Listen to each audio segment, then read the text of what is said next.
Hey, good morning. My name's Hal Walker. I'm your host. It's Carry On. It's a show about traditional music and the people who make it. So glad you're here today. You know, it's a lot. We've been talking about traditional music now for 29 episodes with 29 different guests. And we're learning that traditional music is music that gets passed down from generation to generation. It's music that's born out of the culture, and it's passed from one front porch to another. And it's music that you often don't get to hear on the radio or the TV. So we're here presenting it to you this morning. And this is for our 29th episode. We have a special treat. I am going to be the guest. I am the guest, and we're going to bring on our executive producer, our artistic producer, Laura Lewis, to be the interviewer. Let's see, where is she? Laura Lewis of the Northeast Ohio Musical Heritage Association is with us in the house. Hello, Laura. Hi, Hal. Boy, this has been quite a ride, and it's so great to have you as the finale of this series. And, the Northeast Ohio Musical Heritage Association is the sponsor of this, and we've had some nice benefactors, and we've had some exciting guests, and you've done a great job interviewing them. But you yourself are an accomplished musician, and you're one of the most creative artists that I know. And it's great to have you to tell our audience about, your love of music and how you came to play music. So tell us a little bit about yourself, Hal. Where do you live, and how did you find music? Well, Laura, I live in an old house in Kent, Ohio, and I grew up in Kent. And music has always been a part of my life. As a very young child, I started singing in the choir, and I took 10 years of piano lessons, and then went away to college, and for the first time discovered people playing musical instruments from around the world. And I remember just being so fascinated and wanting to drop all my studies as a history major and just learn about musical instruments from around the world. It's too bad I didn't just do that. Well, I sort of did it after college. I dropped everything and just focused on music. Yeah, you've done it on your own, and you yourself call yourself a musical explorer. And you've explored a lot of different you've explored a lot of different instruments. So why don't you pick one of them and play us a sample of one of your instruments? Well, I'm trying to think, we talk about traditional music here, and one of the instruments I play is called the ancient hand whistle, and it has the word ancient in it, which means it's very old, and it has been passed down. It's possibly, one of the oldest instruments in existence. It goes to prehistoric times. And I think the true story is that either my grandfather or my father taught me the ancient hand whistle when I was young, and I started making music on it. And one of my very first memorable performances was at a church talent show where they said, Hal will play Amazing Grace on his hands. So I think now, to start us off, I'll just play. I will play a brief rendition of Amazing Grace on my hands.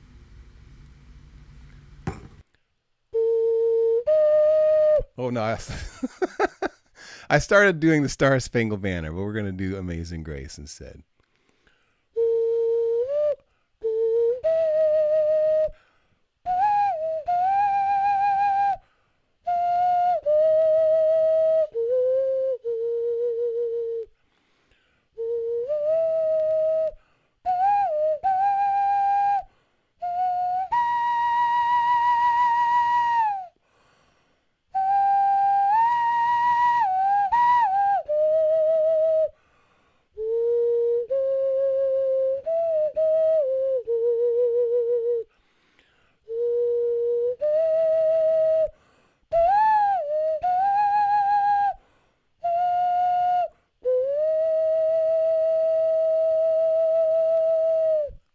There we have it.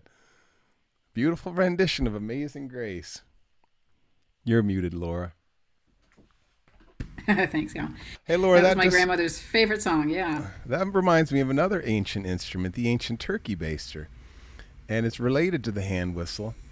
And this is an instrument that I got at Bed Bath & Beyond, and very unique, very closely related to the ancient hand whistle. I blow into it and create a whistle, and then I change the size of the chamber in order to change the whistle. So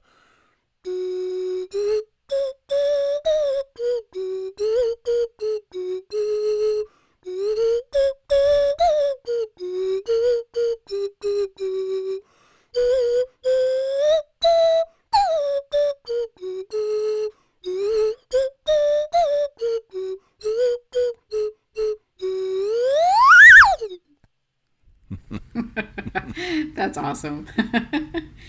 Hey, Hal, while I was looking around on YouTube, I saw that you have a great video on how to play the ancient hand whistle. So if any of our students would like to check that out, they can. Now, I don't know if you have one about the turkey baster as well, but that's I do pretty actually. cool. I have a how to play the turkey baster video, but the ancient hand whistle video is amazing. I put that up in 2010. It's my most popular video on YouTube. It has over 4 million views. So I have essentially, and I've taught the ancient hand whistle to thousands and thousands of students around Ohio, and I'm grateful. At one point, I said maybe on my gravestone they would say that Hal Walker taught millions of people to play the ancient hand whistle. We'll see. I'm sure you could have that if you'd like that. So tell us what inspired you to play music. Did you come from a musical family? Did you hear it in your Well, community? to be honest, Laura, my junior year of college, I had this mad crush on this woman, Ellen, who lived on the second floor, and I lived on the third floor. And she had this older boyfriend with a ponytail, a guitar-playing boyfriend, and I just wanted so badly to be as cool as he was so that Ellen would notice me. And interestingly, Ellen, I gave her these amazing harmonica lessons for a whole year. I just gave her these passionate harmonica lessons.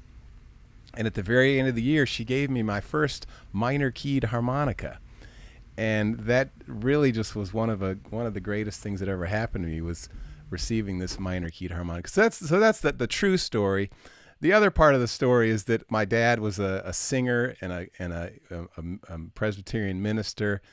He was the loudest voice in the church. His dad was the loudest voice in the church.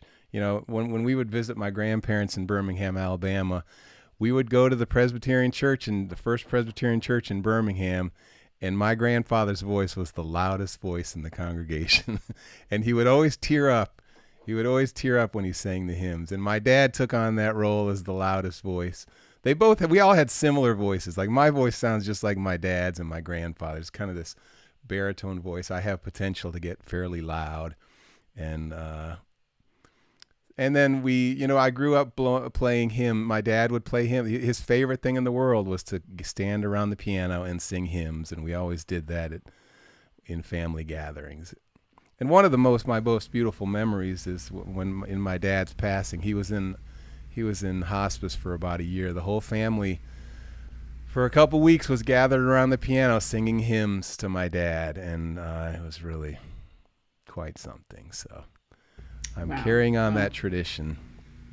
That's so awesome. Well, speaking of the harmonica, would you like to play us something on the harmonica? Sure, Since you spend a I'd lot like of to play time? something on this minor keyed harmonica. There's a major key harmonica.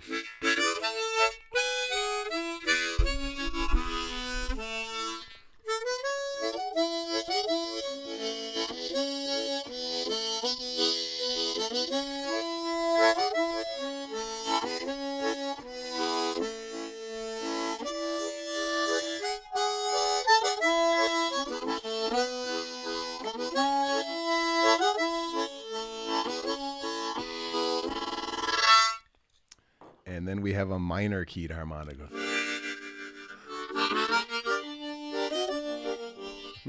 I won't do the minor version of Oh Susanna, but uh-oh.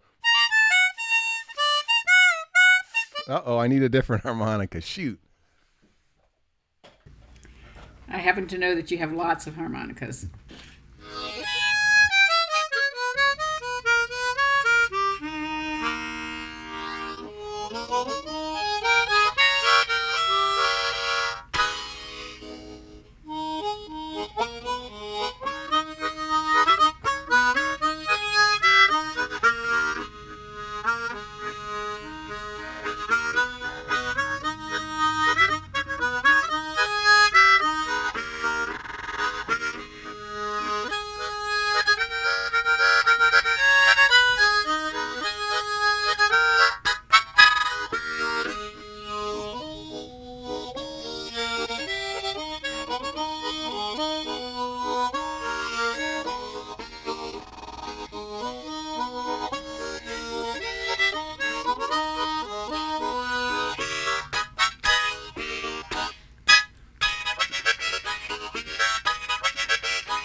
That was beautiful.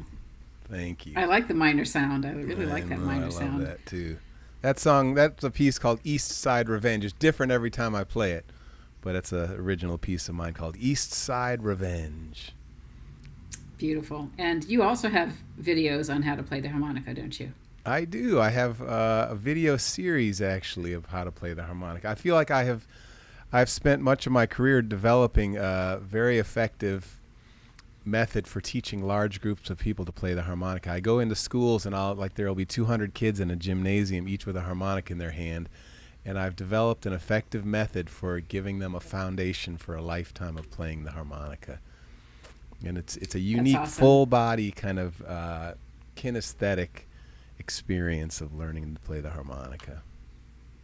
Well, I've seen you with a group of school kids, and you are really a gifted teacher. So, you know, somewhere along the line, you started playing music, and you know, did you ever like when did it come to the point where that you decided to make a living playing music, or was there a point? Did it sort of happen, or did you always want to do that? Or Well, I graduated from college with a history degree, moved back to my parents' house with no plans except that I wanted to be free.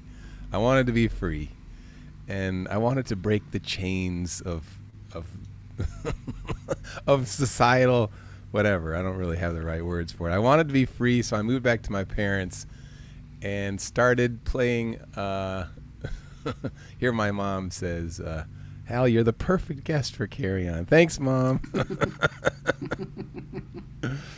So I wanted to be free. What was I saying? Oh yeah. So I started playing open mics back in around Northeast Ohio. I went to my first Kent State Folk Festival, and in college I got my first guitar. I worked at Geauga Lake, which is the local amusement store or amusement park, for a whole summer, and with that money I bought my first Yamaha guitar, and I learned some Cat Stevens songs and some Neil Young songs, and then I wrote my first song after college.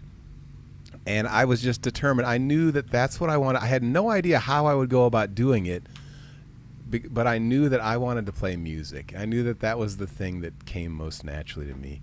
So little by little, things started happening, and I have been making my living as a musician, mostly in Northeast Ohio, for the last 22 years or so. That's totally awesome. I think you know you're one of the most musical people that I know. You just you approach it with no fear. You approach it with creativity. You're a great improviser. Um, you know, and those things are kind of they're special, I think, because a lot of kids learn how to play music. You know, reading music, playing piano, or taking Suzuki violin lessons, and they might not realize that there's a whole world of freedom out there, and that there's hopefully kids that have watched the show, they've learned some of these traditions that they can do other things with the violin besides play classical music if they want to. I mean, classical music is great, you know, but there's anyway, you're just a really free musician. You create very freely, and that's a very special thing, I think. Well, I will mention that I'm really grateful for my 10 years of piano lessons, because learning, knowing the rhythms, knowing how to read music has just been a huge benefit in my life. And the thing I regret is that I didn't grow up around folk festivals and fiddle camps. I missed out on that. When I was a kid, I grew up, all three of my sisters took piano lessons, so we took turns playing the piano, and then I had this little clock radio in my room, and every morning I would wake up to the sound of top 40 music. And it wasn't until my senior year of college that I discovered the Rolling Stones and the Beatles, or not, the senior year of high school, that I learned about the Who and the Rolling Stones and the Beatles. And then I went to college and for the first time heard the sound of Neil Young playing the harmonica, and I was like, oh my gosh, this is what I want. Yeah, I think there comes that time where you discover the type of music that really speaks to you. You know, it might be jazz, it might be, fiddle music, harmonica, guitar, but that's a really cool time when that happens. It's like, oh, wow, this one really speaks to me. Yeah. I like this. I want to learn how to play it. Yeah, for me it was That's Neil cool. Young playing Sugar Mountain. I was like, oh, wow. I couldn't believe it. Yeah. Awesome. Well, and the Kent State Folk Festival, your mention of folk festivals and fiddle camps, dance camps. There's a whole world out there that I didn't know existed until I was an adult. And, it's so fun to go to camp to do nothing but music for a full week. It's quite the experience to be immersed in it. And it's a great way to learn other cultures and increase your skills and learn new skills. So that's awesome.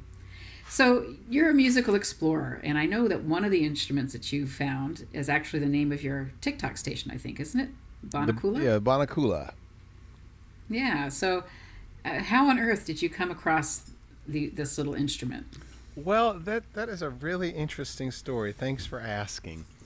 I I I have this program for many years called Music That Fits in Your Pocket. So, I have all these instruments that fit in my pocket.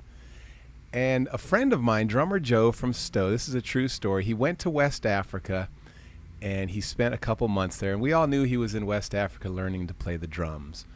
And I had heard somehow that Joe was going to be stopping through Kent for a few days on his way to moving to California.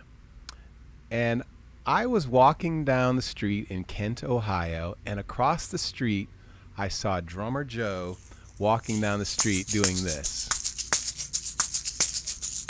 And I couldn't believe it. I ran over and I said, "Drummer Joe, what are those? What the heck are those?"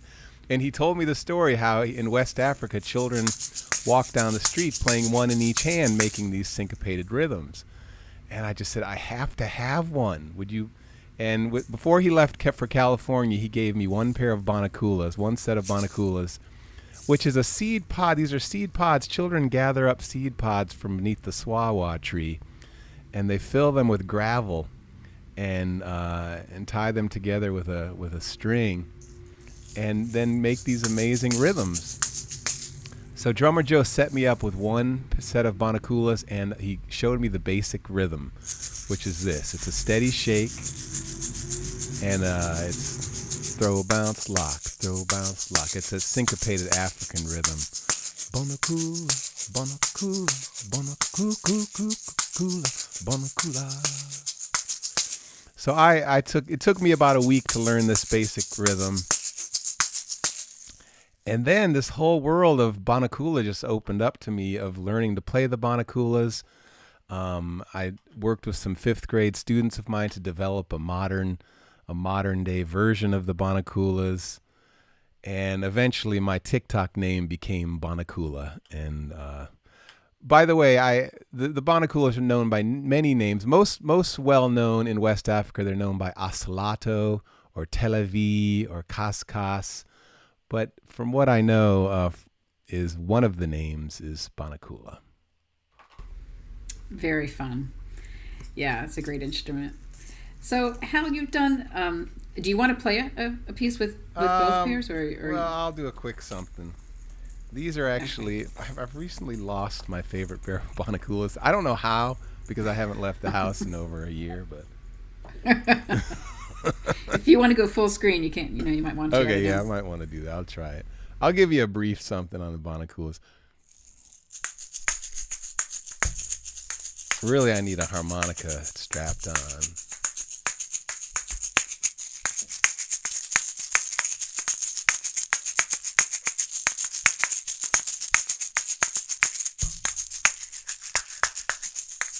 This microphone's in the way.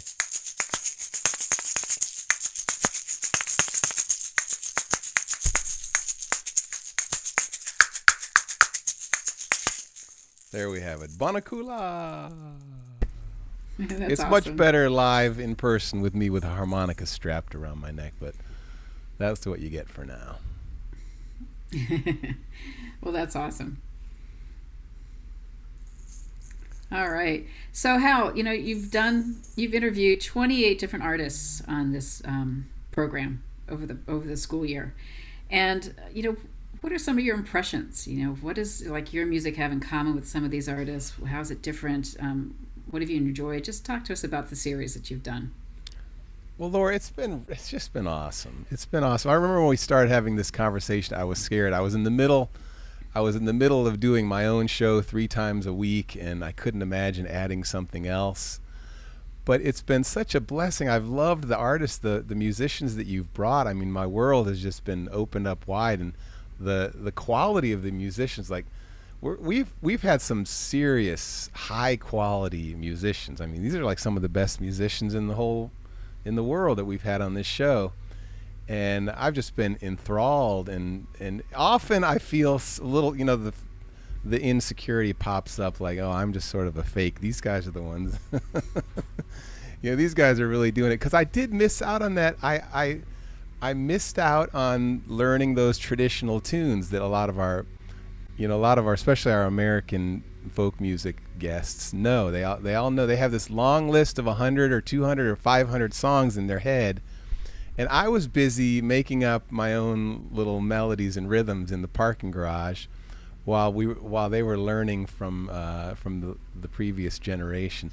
So every once in a while in my life, I get inspired. I say, I'm going to learn some tunes, but I didn't grow up in that. I didn't grow up in that culture. So it's hard for an old guy like me to learn new tunes. But I know it just starts by learning one tune, And I have learned a few tunes over the years. I'll sit down but I always sort of fall back on my special tricks, which is making up music from whatever comes out. And that's fine. That's a great approach too. I think what's been great about this series, hopefully students will appreciate like learning about these different traditions. And I just want to mention briefly that we're going to be adding resource guides that teachers and students can download that'll expand what they've learned on the show.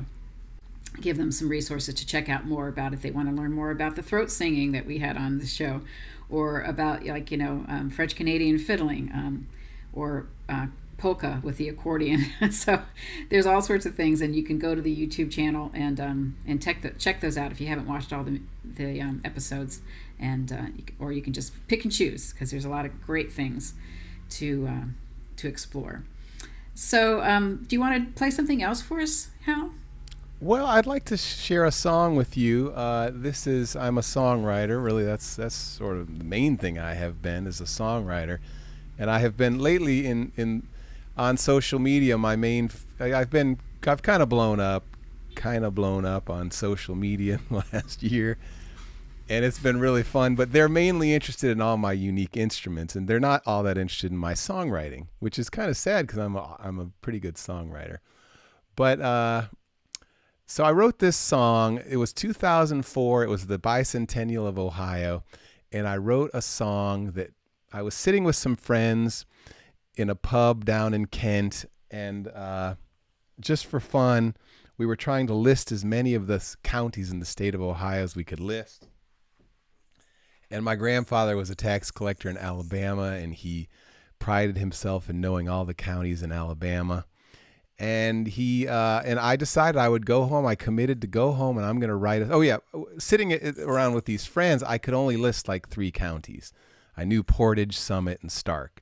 So I decided I got to go home and write a song incorporating the 88 counties of Ohio. And I picked up a pair of binoculars and a map of Ohio, and I'll show it to you now. This is the map. I picked up the pair of binoculars, and I started up in the northeast corner of Ashtabula County, and I sang right down the side of the state. I sang Ashtabula, Trumbull, Mahoning, and Columbiana, Jefferson, Belmont, and Monroe. And I proceeded to sing all 88 counties in a very singable melody. And then once this song was written, I started teaching it to students around the state of Ohio. And it's just been, if I've ever written a folk song that gets passed from generation to generation, I hope that this is one of them, because it's a very useful song. Every single one of those words has a history to it, like Cuyahoga, Mahoning, Tuscarawas. What a great exercise in learning the history of each one of these counties' names. Stark, Noble, Hamilton. There's 88 of them. That's so awesome. One of my favorite renditions of it is by the Vesley Family Singers. This is a couple years ago, so they look a little bit younger, but this is the Vesley Family Singers singing my song, My State, Ohio. And I think we'll listen to that now.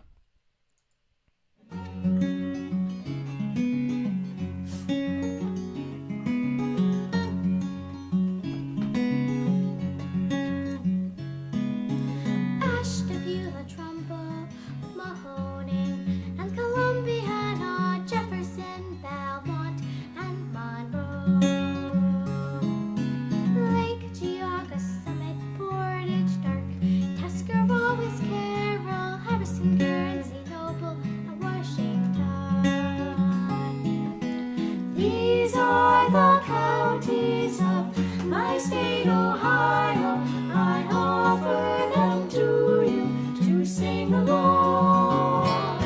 The names that I'm sounding, there's 88 that I know, and they all come together to form a song. Won't you sing along? Cuyahoga, Lorraine, Medina, Wayne, Ashland, Holmes, and Knox, Coshocton, Muskingum, Morgan, Athens, and Wales. Erie and Huron, Richmond, Morrow, Licking, Fairfield, Perry, Hocking, Linton, Jackson, and Gallia, Lucas, Ottawa, Sandusky, Seneca, Wyandotte, Crawford, Marion, Union, and Delaware, Franklin, Medicine, Pickaway, Ross, Pike, Scioto, and Lawrence, Fulton, Williams, and Henry Wood, Defiance, Putnam, Paulding, and Wood, Hancock, LA, Harding, Logan, Champaign, Clark, Mercer, Oak Lakes, and Shelby.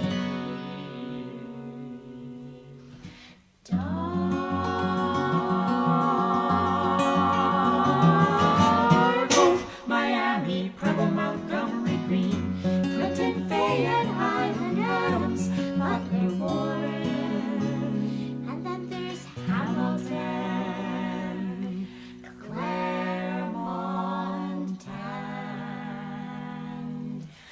Brown. 88 counties. These are the counties of my state, Ohio. I offer them to you to sing along. The names that I'm sounding, there's 88 that I know, and they all come together to form a song. Won't you sing along?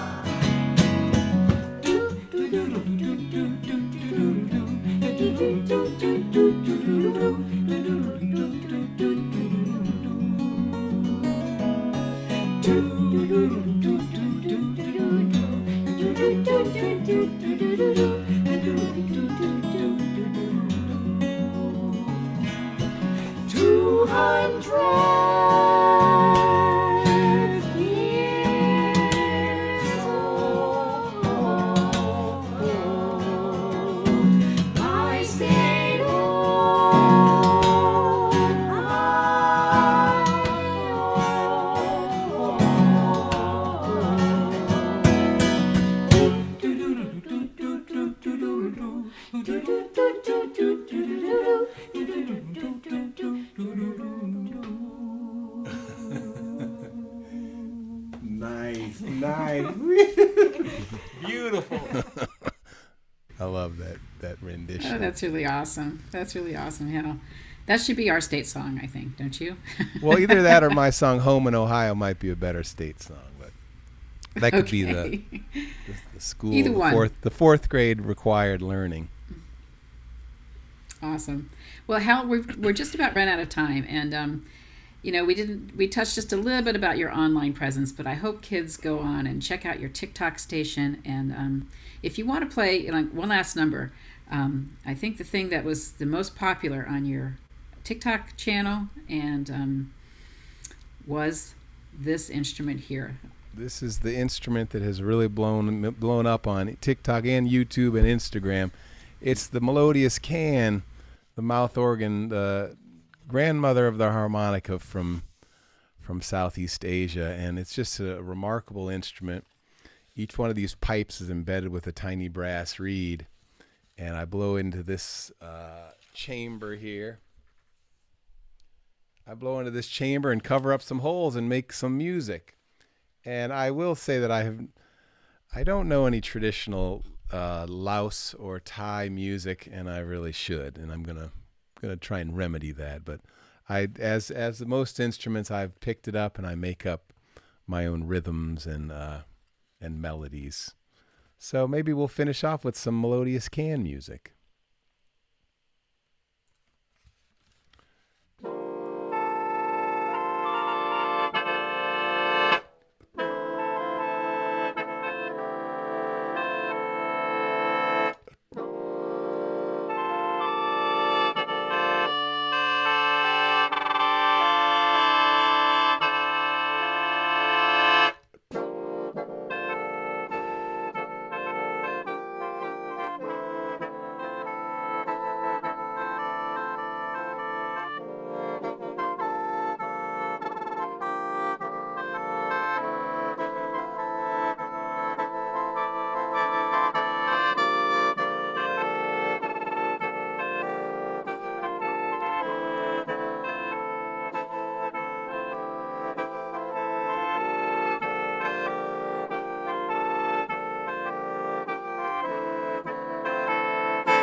have a little taste of the Melodious can. That's so awesome, Hal. I think one of the things I like about you and the way you approach music is, you mentioned you don't know all the fiddle tunes, and you don't know the traditions and things like that. But I think it's really phenomenal that you take an instrument that you know nothing about and you learn how to play it in your own way, which is totally cool. And I think all of your music is you have a really strong rhythmic base to it, which speaks well. So I think that's really cool. And you're the perfect guest to finish up this year's episodes of Carry On, because you play traditional instruments, but you make them your own. And that's also a part of tradition, traditional music. There's some people that like to play it exactly like, a certain period of time. But then there's others that take it to different places and make it their own and blend in music that's influenced them, whether it's hip hop or some sort of blues. So that's also a part of traditional music. And anyway, I just really appreciate all that you've done during the series. I appreciate your music, and keep going on with it. Yes. Well, Laura, I appreciate all that you've done. You've done so much work on this. You've been behind the scenes making this thing happen, and it's just been a great experience. And I hope that hope that more students will get a chance to see these episodes. I do too, and the resource guide should be a great thing for them to have. And the pandemic has really been an interesting time. It's offered some opportunities. You have had a totally different bent on music this year, being online. And our nonprofit, the Northeast Ohio Musical Heritage Association, we do a couple of folk festivals a year, and we weren't able to do that. So this is kind of an easy, a different way of doing a folk festival, and it sure made it almost easier to have a Tuvan Thoat singer, a Hawaiian singer. They're at home, and all we have to do is go online to have them be a part of this series. So that's been great. So thank you. And I also want to give thanks to the Northeast Ohio Musical Heritage Association, and we've had some generous donors that have made it happen, and we'll see where we go from here. We're going to take a pause over the summer, and we're going to do some reaching out to teachers. So if you are a teacher or a student, please share the word. And it'd be great to have more traditional music in the schools. It's a great option to band and chorus and classical music, which are all great foundations. But this is also this is a lot of fun, I think. Well, this has been great. Carry on, a show about traditional music. Everyone spread the word. There's 29 episodes for you to go watch, to binge watch. Anyone, they're open, they're free all the time on YouTube. So go watch any ones that you've missed. All right. Well, Hal, I'll let you sign off like you usually do. Okay, everyone, we're signing off. This is the end of the 29th episode. Thanks so much, Laura, for having me as a guest. This was really fun. Everyone, enjoy your day. Stay in touch and carry on.